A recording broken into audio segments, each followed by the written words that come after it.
नमस्कार, मैं हूं रवि अवस्थी और आपको बता दूं कि रूस यूक्रेन युद्ध में अब जो नए परिणाम और नई चीज़ें सामने आ रही हैं वो हैरान करने वाली हैं। आपको पिछले 24 घंटे की बड़ी खबर बताते हैं और क्यों ये बोला जा रहा है कि यूक्रेन पर परमाणु हमले की तैयारी पूरी और जंग में कूदे अरब और अफ्रीकी देश। ये इसलिए बहुत बड़ा कैनवस हो गया है युद्ध का, क्योंकि कीव के ऊपर जिस तरीके से पिछले 72 घंटे के अंदर हमले हुए हैं उसने जेलेंस्की को चौंका दिया है, ट्रंप को हैरान कर दिया है और नेटो को बेचैन कर दिया है। और यूरोप इस बात को लेकर परेशान है कि आखिर कीव पर इतने तीखे और तेज हमले क्यों हो रहे हैं। सबसे पहले मैं आपको बता दूं कि जो परमाणु युद्ध की बातें हो रही हैं वो कपोल कल्पनाएं नहीं है। अगर आप देखोगे तो 21 अक्टूबर से लेके और 29 अक्टूबर और फिर 5 नवंबर को अमेरिका की तरफ से जो मिनटमैन 3 का एक जो बॉम्ब था उसका इस्तेमाल किया गया, उसका परीक्षण किया गया। उससे ये साफ हो गया है कि रूस और अमेरिका दोनों ही परमाणु होड़ में आगे निकल चुके हैं। अब उनमें होड़ इस बात की है कि कौन परमाणु जंग में बाजी मारता है। सबसे पहले आप अभी की 5 से 6 बड़ी खबरें को अच्छे से समझ लीजिए कि असल में युद्ध में चल क्या रहा है, क्या अपडेट है, क्यों परमाणु कगार पर युद्ध पहुंचता हुआ साफ नजर आ रहा है और कैसे अफ्रीका से लेके अरब तक इस युद्ध में खिंचते हुए चले आ रहे हैं। पहली बात तो यह है कि कीव के ऊपर 430 ड्रोन और 18 से ज़्यादा क्रूज और बैलिस्टिक मिसाइलों से रूस ने जो हमले किए हैं उसने कीव जिले के लगभग 10 इलाकों को पूरी तरीके से तबाह करके रख दिया है। अभी तक की जो रॉयटर्स की रिपोर्ट्स हैं और जो DW की रिपोर्ट्स हैं या न्यूज़ वीक अमेरिका की जो रिपोर्ट्स हैं उसके मुताबिक 10 से ज़्यादा लोग अकेले कीव में मारे गए हैं। और ये हैरान करने वाला हमला पिछले 6 महीने का सबसे भीषण हमला कीव के ऊपर माना जा रहा है। और अगर आप उस विजुअल्स को देखेंगे, उन तस्वीरों को देखेंगे जो कीव के ऊपर हुए हमले को दिखा रही हैं, तो उसमें साफ दिखाई दे रहा है कि जो कीव इतना सुंदर शहर है, यूक्रेन की राजधानी है, जेलेंस्की का दिल है, वहां पर उल्का पिंड की तरह जो मिसाइलें हैं वो रशिया की गिर रही हैं और उसको यूक्रेन का कोई भी एयर डिफेंस सिस्टम रोक नहीं पा रहा है। पैट्रियट मिसाइल सिस्टम जो अमेरिका से मिला है उसके बारे में भी दावा किया जा रहा है कि उसको भी चकमा देकर मिसाइलें हिट कर रही हैं यूक्रेन के इस बड़े शहर को। तीसरी इंपॉर्टेंट बात यह है कि अभी तक पूर्वी यूक्रेन पर सबसे ज़्यादा खूनी गदर पुतिन की सेना ने मचा रखा था, लेकिन पिछले 24 से 36 घंटे के अंदर ये देखा गया है कि जो दक्षिणी पूर्वी यूक्रेन का जो ज़ैपोरिज़िया इलाका है वहाँ पर रूस के हमलों में अचानक 10 से 15 गुना तेज़ी आई है। और ये तेज़ी इस आलम तक पहुँच चुकी है कि दक्षिणी पूर्वी यूक्रेन का जो ज़ैपोरिज़िया इलाका है वहाँ के एक मोर्चे पर खुद यूक्रेन के राष्ट्रपति जेलेंस्की पहुंचे हैं और अपने जो कमांडर्स हैं उनसे मिले हैं। ऐसी खबरें हैं कि 65 मैकेनाइज्ड सेपरेट जो उनकी ब्रिगेड है उसके कमांडरों से जेलेंस्की मिले हैं और उन्हें भरोसा दिलाया है कि आप मोर्चे पे डटे रहिए, हम किसी भी कीमत पर रूस को इस इलाके से खदेड़ देंगे। लेकिन इसी ज़ैपोरिज़िया में जो यूक्रेन का सबसे बड़ा एक परमाणु संयंत्र है, जिसको यूरोप का सबसे जो 6 सबसे बड़े ज़ैपोरिज़िया का जो परमाणु सेंटर है, जो परमाणु केंद्र है या जो ऊर्जा केंद्र है, वो यूरोप का सबसे जो टॉप 6 में गिना जाता है। उसके ऊपर ऐसा खबरें अभी अभी आई हैं लेटेस्ट कि यूक्रेन जो रशिया की फौजें हैं उसका एक स्पेशल ऑपरेशन उसको कब्जा करने जा रहा है ज़ैपोरिज़िया परमाणु सेंटर या परमाणु केंद्र पर, जो किसका है, यूक्रेन का है। और आपको अच्छे से पता होगा कि ज़ैपोरिज़िया का एक बहुत बड़ा इलाका रूस के कब्जे में पहले से ही आ चुका है। अभी तक की जो आपको तीसरी और चौथी खबरें जो हम अब आगे बताने जा रहे हैं उसमें इंपॉर्टेंट क्या है, ये चीज़ तो आपने देख ली कि रशिया कहाँ पे लीड कर रहा है, लेकिन अब ये भी आप समझ लीजिए कि यूक्रेन जो है वो रशिया को जवाब कैसे दे रहा है, उसकी क्या तैयारियां हैं। खबर है कि जब से जेलेंस्की को ये कंफर्म हो गया है कि ट्रंप जो है वो टॉम हॉक मिसाइल नहीं देंगे, और आप अच्छे से जानते हैं कि टॉम हॉक एक ऐसी क्रूज मिसाइल है जो यूक्रेन के अंदर से और रशिया के बीच में 2500 किलोमीटर के एरिया में बड़ा धमाका या हमला कर सकती है। लेकिन ट्रंप ने पुतिन के खौफ के चक्कर में Tomahawk cruise missile Ukraine को देने से मना कर दिया है, जिसके जवाब में अब जेलेंस्की ने दावा किया है कि उन्होंने एक अपनी नेपच्यून क्रूज मिसाइल, याद सुनिए, फिर से नाम सुन लीजिए, नेपच्यून क्रूज मिसाइल, जिसका वीडियो अभी कुछ घंटे पहले जेलेंस्की ने डाला है और दावा किया है कि हमारी ये जो क्रूज मिसाइल है नेपच्यून वो रशिया में कम से कम 1000 किलोमीटर अंदर तक धमाके करेगी। और उस वीडियो से उन्होंने साबित किया है कि उनकी जो नेपच्यून क्रूज मिसाइल है वो अमेरिका की टॉमहॉक मिसाइल की टक्कर की मिसाइल है और बहुत अच्छे परिणाम देगी। हालांकि उसकी जो रेंज है वो टॉमहॉक मिसाइल के बराबर नहीं है, लेकिन जेलेंस्की इस बात से संतुष्ट हैं कि मैं कम से कम 1000 किलोमीटर अंदर घुसकर रूस पर हमला तो कर लूंगा। अब सवाल उठता है कि रूस ने 21 अक्टूबर के बाद से और अब तक इतने तीखे और बड़े हमले क्यों किए हैं। क्यों बड़ी परमाणु तैयारियां की हैं, तो इसको आप पहले से समझ लीजिए। 21 अक्टूबर को रूस ने सबसे बड़ा परमाणु अभ्यास किया, जिसका खुलेआम ऐलान पुतिन ने खुद किया। उसके बाद 26 अक्टूबर को पुतिन ने ऐलान किया कि हमने अपनी क्रूज मिसाइल का एक परीक्षण किया है, जो परमाणु क्षमता या परमाणु रिएक्टर से लैस है, और उसका नाम उन्होंने बताया वुरेवेस्तनिक।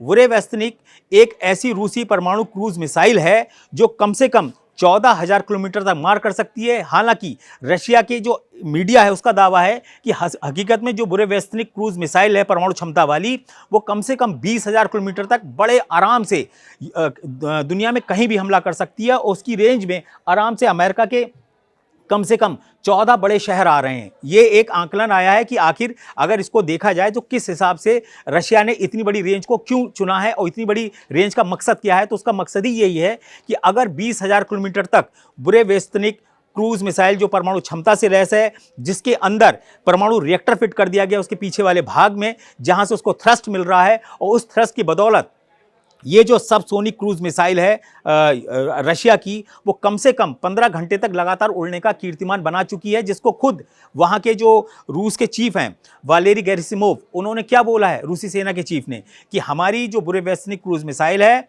उन्होंने पुतिन को जानकारी देते हुए बताया है कि वो लगातार 15 घंटे तक उड़ी, और उसने रशिया के ही अंदर लगभग 14,000 किलोमीटर का पूरा अपना कहते हैं ना टारगेट अचीव किया। इतनी दूर जाके उसने अटैक करके दिखाया। ये जो धमाका था ये 26 अक्टूबर को पुतिन कर चुके थे।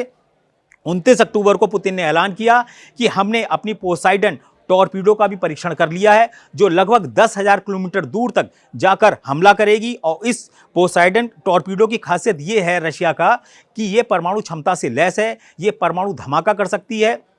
ऐसा दावा है कि ये 100 मेगा टन तक का धमाका कर सकती है, 2 से लेके 100 मेगा टन। आप अंदाजा लगाइए कि हिरोशिमा पे जो बम गिरा था ना, या गिराया था, उससे भी लगभग 100 गुना ताकतवर इसकी ताकत है जो पोसाइडन टॉर्पीडो है। और हैरानी की बात इसके अंदर एक और भी है कि ये एक ऐसा टॉर्पीडो है जो समंदर में लगभग 1 किलोमीटर अंदर, या कहिए कि 1000 मीटर पहले गहराई में जाएगा, गोता लगाएगा, उसके बाद अंदर ही अंदर लगभग 185 किलोमीटर से लेके 187 किलोमीटर प्रति घंटे की रफ्तार से समंदर के अंदर अंदर तैरता हुआ जाएगा, और फिर जिस शहर पे उसको हमला करना होगा उससे करीब 10 या 15 किलोमीटर दूर एक जोरदार वो धमाका करेगा। और उस 10 से 15 किलोमीटर दूर जो धमाका होगा उससे जो लहरें उठेंगी, याद रखिएगा मैंने 1000 वर्ड बोला था, वो गलत है। 10 से 15 किलोमीटर दूर उस शहर पे जो धमाका वो नीचे समंदर के अंदर करेगी 1000 मीटर नीचे, उससे क्या होगा, एक सुनामी की इतनी बड़ी और विशाल लहर आएगी जो सामने वाले शहर को या आबादी को पूरी तरीके से तबाह कर देगी। उसमें कोई भी अड्डा सैनिक हो, चाहे कोई बिल्डिंग हो या कोई भी अवरोधक हो, उसको कोई रोक नहीं पाएगा। इसीलिए लोग बोल रहे हैं कि ये पुतिन की परमाणु सुनामी है, जो खास तौर से अमेरिका के लिए ये एक गिफ्ट होगा रशिया की तरफ से। ऐसे दावे रशिया मीडिया की तरफ से किए जा रहे हैं कि अगर आप ये सोचते हो कि आप 33 साल के बाद एक बड़ा परमाणु परीक्षण करोगे अमेरिका और रशिया चुपचाप बैठा रहेगा, तो रशिया आपसे इस मामले में बहुत ज़्यादा आगे निकल चुका है। आपको मैं बता दूं, ICAN की एक रिपोर्ट आई है जिसका काम है कि पूरे इंटरनेशनल लेवल पर किसके पास क्या परमाणु क्षमता है। उसका जो सबसे लेटेस्ट डेटा आया है उसके हिसाब से रूस के पास इस वक्त 5500 परमाणु हथियार हैं, जबकि अमेरिका के पास उसने सिर्फ बताए हैं 5044। यानी कि यहाँ पर पहली बार जो है वो थोड़ा सा गैप दिखाई दिया है। लेकिन सवाल ये है कि 5500 और 5044 हथियार इस्तेमाल करने की नौबत ही नहीं आएगी। मुश्किल से 8 या 10 बड़े परमाणु बम से ही इस पृथ्वी को तबाह करने के लिए काफ़ी हैं। तो ऐसी स्थिति में मैं आपको बता दूं कि यहाँ पर अब सवाल उठता है कि एक तरफ जेलेंस्की को अमेरिका से मदद नहीं मिल रही है, दूसरी तरफ जेलेंस्की जो है वो नेपच्यून मिसाइल से हमला करने की फिराक में है। आखिर जेलेंस्की के दिमाग में चल क्या रहा है, जेलेंस्की किसके बिहाफ के ऊपर अब इतनी तेजी से रशिया से युद्ध करने को तत्पर हैं, और क्यों वो ज़ैपोरिज़िया के मोर्चे पे जा रहे हैं। अपनी जो वहाँ की जो मैकेनाइज्ड ब्रिगेड है 65, जो वहाँ की मैकेनाइज्ड ब्रिगेड है, वहाँ के कमांडरों को 2 टूक बोला है कि हम ये जंग जीतेंगे। और हैरानी वाली बात क्या है, जहाँ जेलेंस्की जीतने का दावा करने जा रहे हैं, वहीं जो यूक्रेन के चीफ कमांडर हैं सेना के अलेक्जेंडर सिरेस्की, उन्होंने खुद इस बात को कबूला है कि जो पूर्वी यूक्रेन का कुपियांस और प्रवोस इलाका है, वहाँ पे हमें सबसे ज़्यादा रूसी हमलों को झेलना पड़ रहा है। आप इससे अंदाज़ा लगा सकते हैं इन 2 शहरों के बीच में का जो पूरा इलाका अगर मान के देखो तो करीब 1200 किलोमीटर का है। इस 1200 किलोमीटर के इलाके में एक दिन के अंदर 2000 गोले, यानी कि तोप के गोले और क्या जो टैंकों से गोले हैं वो दागे हैं रशिया ने। और रशिया ने यह हालत करके रख दी है प्रकोव्स और कुपियांस्क की कि यूक्रेनी सेना है वो कम से कम 221 मोर्चों से अब तक भाग चुकी है। यही हालत को देखकर मजबूरी में ज़ैपोरिज़िया में जेलेंस्की पहुंचे और उन्होंने सबसे पहले सोचा कि कम से कम पूर्वी यूक्रेन में अगर इतना बड़ा नुकसान हो गया है तो दक्षिणी पूर्वी यूक्रेन का जो ज़ैपोरिज़िया है वहां हम यूक्रेन की सेना को हौसला बढ़ाएं, उनको ये विश्वास दिलाएं कि आप लोग डटे रहो, हम पीछे से सारे हथियार पहुंचा रहे हैं। अब आता है कि जेलेंस्की को ये ऑक्सीजन युद्ध की मिल कहां से रही है, उसका अब सबसे बड़ा कारण सामने आया है कि जेलेंस्की को लंबे युद्ध के लिए जो ऑक्सीजन अब मिल रही है वो जर्मनी की तरफ से मिल रही है। और जर्मनी ने कुछ ऐसे बयान और कुछ ऐसी चीजें सामने ला के रख दी हैं जिसने पुतिन को परमाणु युद्ध के लिए मजबूर करना शुरू कर दिया है। और उसका सबसे बड़ा उदाहरण है वो है जर्मनी के lieutenant general Alexander soul Frank.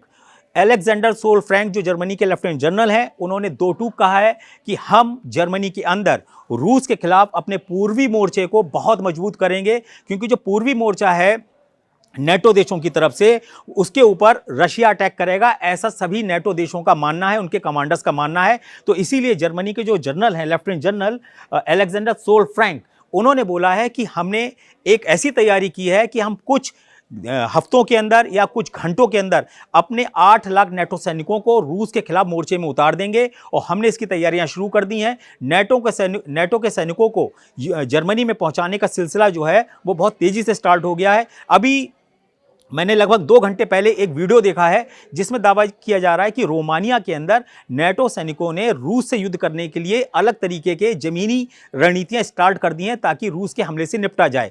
तो मैं आपको पहले ही बता चुका हूं कि रूस से सटे जो नेटो देश हैं 6, वो लगभग 1500 किलोमीटर के दायरे में फैले हुए हैं या बिखरे हुए हैं। उनकी सबसे बड़ी चुनौती ये है कि उनमें से एक भी ऐसा देश नहीं है जो रूस से सीधे युद्ध में जीत पाए।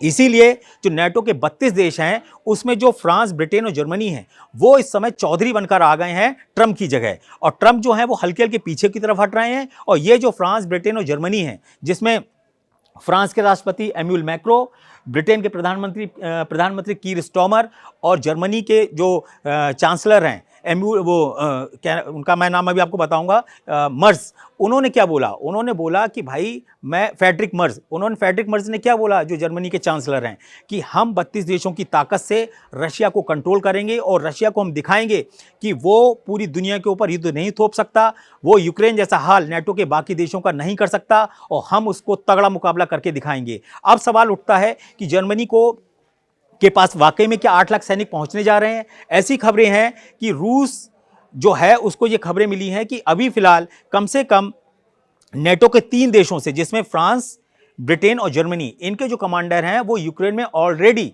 रशिया के खिलाफ मोर्चा खोल चुके हैं। और खबरें ऐसी भी हैं कि लगभग 6000 फ्रेंच सैनिक या कमांडर्स जो हैं उन्होंने एक बहुत तीखा व्यू रचना की है, खास तौर से कुर्स्क इलाके में। कुर्स्क क्या है? पश्चिमी यूक्रेन का एक ऐसा इलाका है जहां पर यूक्रेन ने बहुत आसानी से बहुत जल्दी कब्जा कर लिया था। और उस कुर्स्क इलाके को आज़ाद कराने के लिए या छीनने के लिए रशिया की सेना को 10 महीने का वक्त लगा था। और आज की हालात ये हैं कि कुर्स्क में रशिया ने अपना सबसे बड़ा जो कार्ड खेला वो ये खेला कि उसने उत्तर कोरिया के 10 से 15 हज़ार सैनिकों को यूक्रेनी सेना के सामने उतारा और अपनी सेना को पूर्वी यूक्रेन के मोर्चों पर लगा दिया। उससे दिक्कत ये हुई यूक्रेन के पास कि उसके जो सैनिक थे वो ट्रैप में फंस गए और कुर्स्क का एक बहुत बड़ा इलाका यूक्रेन को छोड़ना पड़ा, भागना पड़ा। आज ही एक ऐसा वीडियो जारी हुआ है जिसमें यह दिखाया गया है कि उत्तर कोरिया के लगभग सैकड़ों सैनिक बहुत तेजी के साथ कुर्स्क इलाके में उन बारूदी सुरंगों को उड़ा रहे हैं जो यूक्रेनी सेना जब वापस वहां से भाग रही थी रूसी सेना के हमले के वक्त से, तो उन्होंने बारूदी सुरंगें बिछा दी थी जिसको अब उत्तर कोरिया के सैनिक हटा रहे हैं। अब आते हैं हम खबर के ऊपर। जो मेन खबर है कि पूर्वी और दक्षिणी यूक्रेन में हो क्या रहा है। पूर्वी और दक्षिणी यूक्रेन में जो जंग हो रही है वो अब बहुत ही रणनीतिक रूप से और खूनी जंग हो गई है। और ऐसा बोला जा रहा है जर्मनी की तरफ से भी और रशिया की तरफ से कि ये जो पूर्वी यूक्रेन है वो एक मांस की चक्की हो गई है सैनिकों के लिए। मांस की चक्की इसलिए बोला जा रहा है कि हर हफ्ते, ये ट्रंप का भी बयान है और नेटो का भी बयान है और कई इंटरनेशनल मीडियाज़ का ये बयान आया है कि लगभग हर हफ्ते पूर्वी यूक्रेन में जो डोनबास का एक बड़ा इलाका है जिसमें डोनेट्स्क और लुहांस्क आते हैं, वहाँ पर 7000 से ज़्यादा सैनिक रूस और यूक्रेन के मारे जा रहे हैं। अगर हर हफ्ते 7000 सैनिक मारे जा रहे हैं तो आप अंदाज़ा लगा सकते हैं पर डे का औसत 1000 सैनिक आता है और ये बहुत बड़ी संख्या है। और आप अंदाज़ा लगाइए कि रूस को इस युद्ध को करने के लिए क्या करना पड़ रहा है। तो मैं आपको ये बताना चाह रहा हूं कि जो पूर्वी यूक्रेन में रूस ने जो अपनी पकड़ बनाई है, उसकी जो सबसे ताज़ा खबरें हैं वो ये है कि लगभग पूर्वी यूक्रेन और दक्षिणी पूर्वी यूक्रेन, जिसमें ज़ैपोरिज़िया आता है, इसके कुल मिला के करीब 7 बड़े गांव या इलाकों पर रूस का पूरी तरीके से कब्जा हो चुका है। वहाँ पर रूसी सेना झंडे फहराते हुए नजर आई है। और हैरानी की बात है कि ट्रंप की ना तो टॉम हॉक अब तक पहुंची है, ना नए पेट्रियट मिसाइल सिस्टम का कोई वहाँ पर संकेत दिखाई दे रहा है, ना ही कोई ऐसा कहते हैं ना चमत्कारी कोई हथियार है जो यूक्रेन को अब रूस के हमलों से बचा पाए।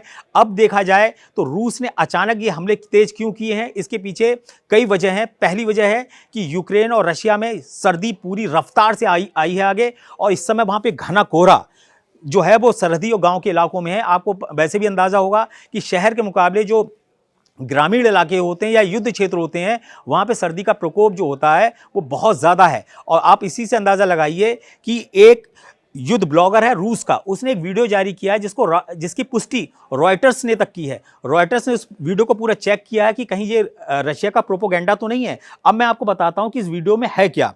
इस रूसी ब्लॉगर ने जो वीडियो बनाया है वो लगभग 1 मिनट 32 सेकंड का है। इसमें साफ दिखाया गया है कि यूक्रेन का जो प्रकोप इलाका है, जिस पे ऑलरेडी रशिया का बहुत बड़ा कब्जा हो चुका है, यहाँ पे रशिया ने एक बहुत खास रणनीति के तहत घने कोहरे को और सर्दी को अपने लिए एक हथियार की तरह इस्तेमाल किया है रूस के खिलाफ, अब वो यूक्रेन के खिलाफ। अब यूक्रेन का जो सिस्टम है, जो जमीन पर सिस्टम होता है, जासूसी नेटवर्क होता है, जिसमें ह्यूमन पकड़ ज़्यादा होती है, वो ये देख ही नहीं पा रहे हैं कि घने कोहरे में रूस की फौज किस तरफ से कहाँ से आ रही है। और कई ऐसे वीडियोस में आए हैं जिसमें एक सड़क पर जो प्रकोष्ठ के अंदर से होती हुई जा रही है, उस घने कोहरे में से मोटरसाइकिल पे बैठकर रशियन फोर्सेस जा रही हैं।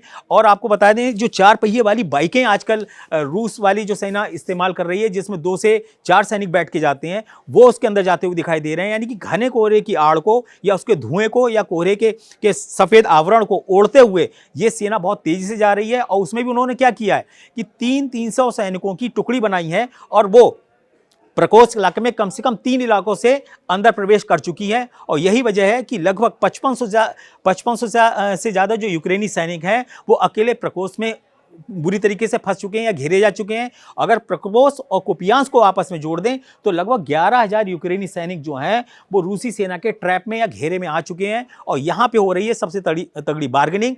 ट्रंप के सामने अब ऐसा कोई चांस ही नहीं बचा है कि वो पुतिन से कोई बातचीत कर पाएँ, क्योंकि ट्रंप ने खुद ही ऐलान किया था कि मैं चाहता हूँ कि मैं पुतिन से हंगरी में ना मिलूं, और मैं इसलिए भी नहीं मिलूंगा क्योंकि पुतिन जो है वो कोई भी ठोस बात नहीं कर रहे हैं। मेरा समझाने का मतलब यहाँ पे ये है कि पुतिन ने इस पूरे युद्ध को ऐसे ग्रैब में ले लिया है जिसकी मिसाल शायद आने वाले सालों में किसी ने नहीं देखी होगी, ना पिछले युद्ध में ना आने वाले युद्ध में कोई देख पाएगा। जो देश लगभग 4 साल से अकेले अपने दम पर 32 नेटो देशों से, और अगर यूरोप पश्चिमी देशों को मिला दो तो लगभग 80 से 81 देशों से अकेले लड़ रहा हो, उस रूस ने आज भी ये दिखा दिया है कि उसके पास ना हथियारों की कमी है, ना मिसाइलों की कमी है, ना ड्रोन्स की कमी है। अब आपको बताएं कि जो नेपच्यून मिसाइल लेके आए हैं जेलेंस्की, ये इनका अपना स्वदेशी हथियार है, स्वदेशी मिसाइल है, ऐसा इनका दावा है। ऐसी फ्लेमिंगो एक इनकी मिसाइल है, उसके बारे में इनका भी यही दावा है कि ये भी एक कमाल करके दिखाएगी।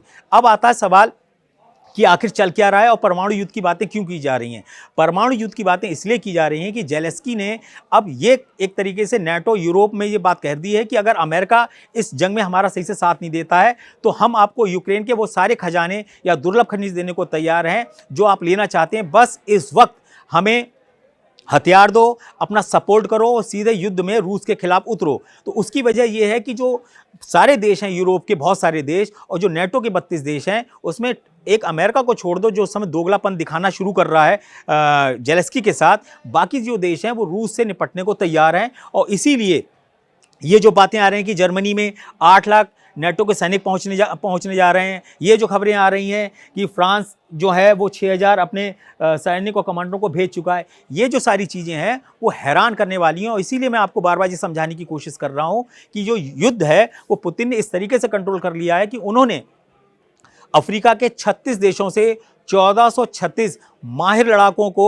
यूक्रेन के खिलाफ उतार दिया है और उन्होंने साबित किया है कि चाहे अरब के लोग हों और चाहे अफ्रीका के लड़ाके हों, मैं उन सबको उतारूंगा। और देखिए मजे की बात, अरब में जो मुस्लिम कम्युनिटी से जुड़े हुए बड़े जो लड़ाके थे, जो चेचेनिया में रशिया के इलाके में आते हैं, वो भी रूस की तरफ से लड़ रहे हैं। वैगनर जो लड़ाके हैं उसमें बहुत से मुस्लिम लड़ाके हैं जो अरब देशों से भी कुछ लोग बिलोंग करते हैं। और अफ्रीका के जो 36 देशों से 1436 लड़ाके आए हैं, उसमें भी हैरान करने वाला एक आंकड़ा सामने आया है। अकेले कीनिया से ही लगभग 200 लड़ाके रूस की तरफ से यूक्रेन पर हमला कर रहे हैं। अब अंदाज़ा लगाइए कि इतनी वैरायटी की फौज पुतिन ने यूक्रेन के सामने उतार दी है। उनको यही नहीं समझ में आ रहा है कि हम किन सैनिकों से लड़ें। अभी तक उत्तर कोरिया, किम जोंग उन ने जो अपने सैनिक भेजे थे, उत्तर कोरिया के जो सुप्रीम लीडर हैं, उन्हीं के सैनिकों से यूक्रेन इतना ज़्यादा परेशान था। जो 10-15 हज़ार उत्तर कोरिया के सैनिक वहाँ पहुँचे हुए हैं यूक्रेन में, वो आज भी यूक्रेन पर हमला कर रहे हैं। दूसरी इंपॉर्टेंट बात है कि जो 36 अफ्रीकी देशों से 1436 अफ्रीकी लड़ाके आए हैं, उन्होंने इनकी नाक में दम कर रखा है पूर्वी और दक्षिणी पूर्वी मोर्चे पर। और तीसरी इंपॉर्टेंट बात यह है कि जो अरब के लड़ाके हैं, जो वैगनर ग्रुप में थे, जो चेचेनिया की तरफ से, उनको भी हायर करके भाड़े के जिनको सैनिक बोलते हैं, वो भी रशिया की तरफ से अब यूक्रेन पर हमला करना शुरू कर चुके हैं। और ये जो है वो यूक्रेन के लिए बहुत बड़ा चैलेंज साबित हो रहा है। और सबसे इंपॉर्टेंट बात यह है कि पुतिन ने दोनों चीज़ें दिखाई हैं कि वो जमीन के मोर्चे पर और परमाणु मोर्चे पर, दोनों मोर्चों पर बहुत आगे निकल चुके हैं। और पुतिन ने जिस तरीके से अपनी, कहते हैं ना, मिसाइलें दिखाई, चाहे वो पोसाइडन टॉर्पीडो हो, जिसको कहते हैं ना सुपर ड्रोन बोला जा रहा है, समुद्र का परमाणु ड्रोन बोला जा रहा है, और चाहे बुरेवेस्निक क्रूज मिसाइल परमाणु क्षमता वाली हो, उसने ये साबित कर दिया है कि पुतिन इस लड़ाई को फैसले तक पहुँचाएंगे, कोई समझौता करने वाले नहीं है। इसीलिए जब विक्टर ओरबान, जो हंगरी के प्रधानमंत्री हैं, उनसे जब ट्रंप की मुलाकात हुई अभी वॉशिंगटन में मुश्किल से 5-7 दिन पहले, तो विक्टर ओरबान और ट्रंप दोनों से मीडिया ने एक ही सवाल पूछा कि क्या 4 साल की जो जंग चल रही है, 4 साल से लगभग जो जंग चल रही है, क्या उसमें यूक्रेन जीत जाएगा? तो ट्रंप और विक्टर ओरबान दोनों ने कंधे उचकाते हुए पहले मुस्कुराए, फिर जोर से हंसे। उसके बाद विक्टर ओरबान ने ट्रंप के सामने बोला कि यूक्रेन इस युद्ध को नहीं जीत पाएगा, अगर जीतेगा तो ये अपने आप में चमत्कार होगा और यूक्रेन को युद्ध जीतने के लिए किसी चमत्कार की ज़रूरत है। तो आप समझिए, जब ट्रंप के सामने विक्टर ओरबान ने ये जो बात कही, तो ट्रंप का जो रिएक्शन था वो ऐसा था कि नहीं, जो विक्टर ओरबान बोल रहे हैं वो ठीक है, हम भी उसको जिता नहीं सकते। अब सवाल है कि ट्रंप, जिन्होंने 5 नवंबर को दावा किया था कि मैं कुछ दिनों के अंदर जो अमेरिका है वो एक बड़ा परमाणु धमाका या परीक्षण करने जा रहा है, आखिर 5 नवंबर के बाद से अब तक 10 दिन में कोई भी सुई हिली क्यों नहीं? 29 अक्टूबर को ट्रंप ने बोला था कि हम ऐसा ऐसा करेंगे, लेकिन उन्होंने करा क्या? उन्होंने 5 नवंबर को मिनटमैन 3 नाम का एक अपना सुपर बम इस्तेमाल किया, जिसके अंदर किसी तरीके का कोई बारूद नहीं रखा, ताकि कोई जोरदार धमाका ना हो और कहीं रशिया ये ना सोचे कि उस पर परमाणु हमला होने जा रहा है। इसको लेकर ट्रंप ने ये दावा किया था कि हम परमाणु परीक्षण करेंगे 33 साल के बाद अमेरिका में, लेकिन उसका अब तक कुछ भी अता पता नहीं है। मैं आपको यहाँ ये समझाना चाह रहा हूँ कि पुतिन ने दोनों ही मोर्चों पर लगभग 4 साल की जंग में ये साबित कर दिया है कि रूस से लड़ना यूक्रेन के बस की बात नहीं है। ट्रंप उसको बचा नहीं सकता। नेटो जो है वो सीधे रूस से लड़ने की हिम्मत जुटा नहीं पा रहा है, क्योंकि उसकी इतनी तैयारियां नहीं है। और दूसरी इंपॉर्टेंट बात यह है कि रशिया के पास आज भी ऐसे हिडन वेपन्स माने जाते हैं, जो केमिकल वेपन्स भी हो सकते हैं, न्यूक्लियर वेपन्स तो हैं, तो उससे जो है वो बहुत ज़्यादा डरा हुआ है पूरा यूरोप और नेटो। और सबसे खतरनाक तो बात ये हो गई कि जो यूक्रेन का एक परमाणु रिएक्टर सेंटर है ज़ैपोरिज़िया, अब उसकी कम से कम 2 यूनिट के ऊपर रशिया कब्जा कर लेगा अगले से 48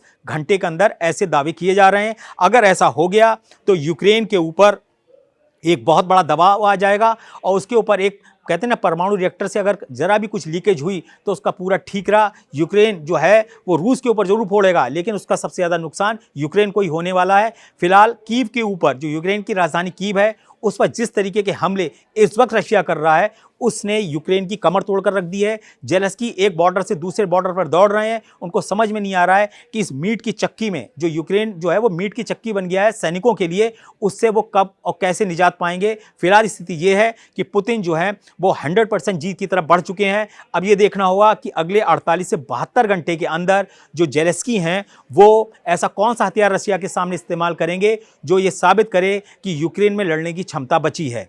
आगे जो भी बड़ा अपडेट होगा वो मैं आपसे जरूर शेयर करूंगा। आपसे मैं इतना जरूर चाहता हूं कि मेरी टिप्पणी पर आप अपनी टिप्पणियां, अपने विचार, अपना एनालिसिस को जरूर शेयर करें, उसके ऊपर अच्छे से डिटेल में कमेंट्स करें। मैं आपके कमेंट्स को बहुत ही ध्यान से अच्छे से पढ़ता हूं और मैं हैरान होता हूं कई बार कि लोग बहुत सारी डीप एनालिसिस लेकर भी उसमें बताते हैं। इससे हमें और डीप एनालिसिस करने की प्रेरणा मिलती है। धन्यवाद।